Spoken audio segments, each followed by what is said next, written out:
Sir ಇದು ಮಾತಾಡ್ತಾ ಹೇಳಿದ್ರಿ ಅಪ್ಪು ಸಿನಿಮಾದಿಂದ ನಾನು ಅಣ್ಣ ಅವರ ಸಿನಿಮಾ ರಂಗಕ್ಕೆ ಹಾಗೆ ಅವ್ರ ಕುಟುಂಬಕ್ಕೆ ಹ್ಮ್.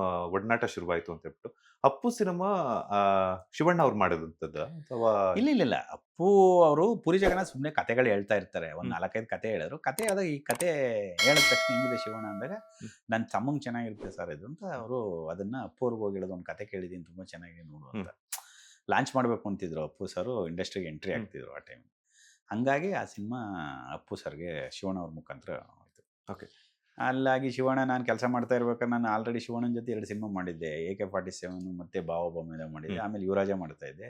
ಆಮೇಲೆ ಪೂರಿ ಸರ್ ಜೊತೆಲಿ ಯುವರಾಜ ಮಾಡ್ತಿದ್ನಲ್ಲ, ನಮಗೂ ಅವ್ರಿಗೂ ಒಂಥರ ವರ್ಕ್ ಸ್ಟೈಲ್ ತುಂಬ ಚೆನ್ನಾಗಿ ಬಾಂಡಿಂಗ್ ಚೆನ್ನಾಗಿ. ಅವರು ನೀವೇ ವರ್ಕ್ ಮಾಡಬೇಕು ಅಂದರು. ಶಿವಣ್ಣನು ನನ್ನ ತುಂಬ ಬೈದ್ಬಿಟ್ಟು ಕರ್ಕೊಂಡೋಗಿ, ಬಾಯಲ್ಲಿ ನೀನು ನನ್ನ ತಮ್ಮನ ಸಿನಿಮಾ ಮಾಡು ಅಂತ ಅಂದ್ಬಿಟ್ಟು ಕರ್ಕೊಂಡೋಗಿ ರಾಘಣಿಗೆ ಅಪ್ಪು ಅವ್ರಿಗೆ ಪರಿಚಯ ಮಾಡಿಸಿದ್ರು. ಆಗ ಅಪ್ಪು ಅವ್ರು ನಂಗೆ ಫಸ್ಟ್ ಟೈಮಲ್ಲಿ ನೋಡಿದ್ದು. ಆವಾಗ ಅಪ್ಪು ಅವ್ರು ನಂಗೆ ತುಂಬ ಆತ್ಮೀಯರದು. ಆಮೇಲೆ ನನ್ನ ವರ್ಕಿಂಗ್ ಸ್ಟೈಲ್ ನೋಡಿ ಅವ್ರಿಗೆ ತುಂಬ ಇಷ್ಟ ಆಯಿತು. ಇಷ್ಟ ಆಗಿ ಹಂಗೆ ನಮಗೆ ಡೈರೆಕ್ಷನ್ ಮಾಡೋದಕ್ಕೆ ಅವಕಾಶ ಕೊಟ್ಟರು ನನಗೆ.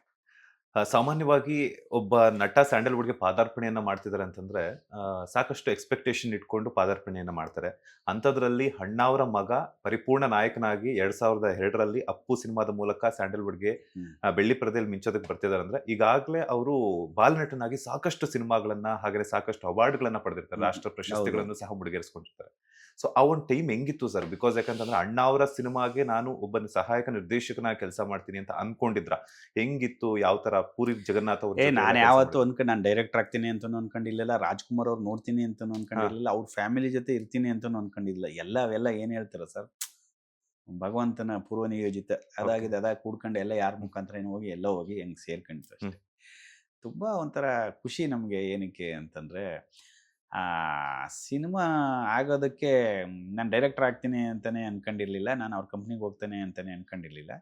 ಅದೇ ಶಿವಣ್ಣ ಹೇಳಿದ್ನಲ್ಲಿ ನಿಮ್ಗೆ ಆಗಲೇ ಹೇಳಿದಾಗ ಶಿವಣ್ಣ ಅವ್ರ ಮುಖಾಂತರ ನಾನು ಆ ಕಂಪ್ನಿಗೆ ಜಾಯ್ನ್ ಆದೆ. ನಾನು ಲಾಂಚಿಂಗ್ ಟೈಮಲ್ಲೆಲ್ಲ ಹೆಂಗಿತ್ತು ಸರ್? ಬಿಕಾಸ್ ಲಾಂಚ್ ಅಪ್ಪು ಅವ್ರು ಲಾಂಚ್ ಮಾಡಬೇಕು ಅಂತಿತ್ತು. Actually first Appu sir act ಮಾಡಲ್ಲ ಅಂತ ಏನೋ ರೂಮರ್ಸ್ ಇತ್ತು. ಆಮೇಲೆ ಅವರೇ ಒಂದ್ಸಲ ಹೇಳಿದ್ರು, ನನಗೆ ಅಷ್ಟೊಂದು ಇರ್ತಿರ್ಲಿಲ್ಲ ಮಹೇಶ್, ನಾನು ಒಳ್ಳೆ ಬಿಸ್ನೆಸ್ ಮ್ಯಾನ್ ಆಗಬೇಕು ಅಂತ, ಒಳ್ಳೆ ಗುಡ್ ಎಂಟರ್ಪ್ರೈನರ್ ಆಗಬೇಕು ಅಂತ ಬಹಳ ಇಷ್ಟ ಅವ್ರಿಗೆ, ಬಿಸ್ನೆಸ್ ವ್ಯವಹಾರ ಎಲ್ಲ. ಓಕೆ.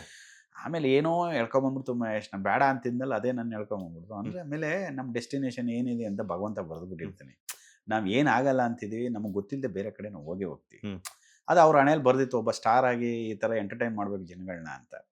ಹಂಗೆ ಬಂದು ಜನ ಕೂಡ್ಕಂತು, ಹಂಗೆ ಸಕ್ಸಸ್ ಆಗಿ ಒಳ್ಳೊಳ್ಳೆ ಸಿನಿಮಾಗಳು ಮಾಡಿದ್ರು. ಅವ್ರು ಏನು ಪ್ರಿಪ್ರೇಷನು ಅಂತ ಆ ಥರದ್ದೇನಿಲ್ಲ, ಮಾಮೂಲಿ ಸಿನಿಮಾ ಇಂಡಸ್ಟ್ರಿಗೆ ಬರೋಕ್ಕೆ ಮುಂಚೆ ಡ್ಯಾನ್ಸ್ ಕಲ್ತಿದ್ರು ಅವರು.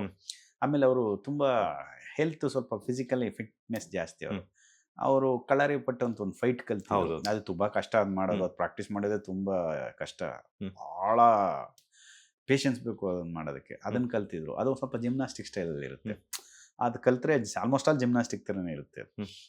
ಅದು ಕಲ್ತಿದ್ರು, ಬೇಸಿಕ್ ಇತ್ತು. ಆಮೇಲೆ ಇನ್ನೊಂದು ಆ್ಯಕ್ಟಿಂಗ್ ಬಗ್ಗೆ ಅವ್ರಿಗೆ ಹೇಳ್ಕೊಡಂಗಿಲ್ಲ ಬಿಡಿ, ಚಿಕ್ಕ ವಯಸ್ಸಲ್ಲೇ ಅವರು ಸ್ಟಾರ್ ಅಂತ ಪ್ರೂವ್ ಮಾಡಿ ನ್ಯಾಷನಲ್ ಅವಾರ್ಡ್ ತಗೊಂಡಿರೋರು. ಬೇಸಿಕ್ ಎಲ್ಲೋ ಒಂದು ಮೂಲ ಕಡೆ ತುಂಬ ದಿನ ಆಗಿದ್ರು ಒಂದು ಟಚ್ ಇದ್ದೇ ಇರುತ್ತೆ ಮೂಲೆಯಲ್ಲಿ. ಅದನ್ನ ಸ್ವಲ್ಪ ತಟ್ಟೆ ಎಬ್ಬಿಸ್ಬೇಕು ಅಷ್ಟೇ. ಆ ತಟ್ಟೆ ಎಬ್ಬಿಸ್ದು 2 ದಿನಕ್ಕೆ ಅವರು ರೆಡಿ ಆಗ್ಬಿಟ್ರು. ಪರ್ಫಾರ್ಮೆನ್ಸ್ ವಯಸ್ಸು ಏನಿಲ್ಲ, ಬೇಸಿಕ್ ಸಣ್ಣ ಪುಟ್ಟದಷ್ಟೇ. 2 ಡೇಸ್ಗೆ ಎಲ್ಲ ಅರ್ಥ ಮಾಡ್ಕೊಂಡ್ಬಿಟ್ರು ಬೇಸಿಕ್ ಎಲ್ಲ. ಲೇಟೆಸ್ಟ್ ಹಾಗೂ ಇಂಟ್ರೆಸ್ಟಿಂಗ್ ಸುದ್ದಿಗಳಿಗಾಗಿ ಬಾಸ್ ಟಿವಿ ಕನ್ನಡ ಚಾನೆಲ್ನ ಸಬ್ಸ್ಕ್ರೈಬ್ ಮಾಡಿ, ಹಾಗೆಯೇ ಬೆಲ್ ಐಕಾನ್ ಪ್ರೆಸ್ ಮಾಡಿ. ಇದರ ಜೊತೆಗೆ ಫೇಸ್ಬುಕ್, ಇನ್ಸ್ಟಾಗ್ರಾಮ್, ಎಕ್ಸ್ನಲ್ಲೂ ಮಿಸ್ ಮಾಡದೆ ಫಾಲೋ ಮಾಡಿ.